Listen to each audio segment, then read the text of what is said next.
Hi, this is Mrs. Serratis. Today I want to review how I'd like you to print out your work in Excel. If I do a quick print preview, I notice that my file is missing the grid lines, the row and column heading, and the title so that I can identify who you are.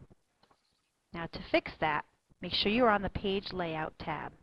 You can do all of that through these icons, or you can click on this pull-out arrow, which will bring up this dialog box. On the first tab, which is the Page tab, you probably want to set your orientation to landscape. That'll be the case for almost all the assignments you do for this class. Margins tab, there's really not much you need to do here. Header footer tab, remember we're going to do a custom header. On the right side, we're going to type in your full name, hit enter. We want to put in the name of the file, so that's this icon right here. And remember, even though it says and file, that will change. Hit enter. We want to do the date. That's this icon here. Space, you don't see the space, but I promise you I hit it. And then your period. And that's it. Click OK. The Sheet tab, you just got to check off grid lines, row and column headings. Always print preview before you print out.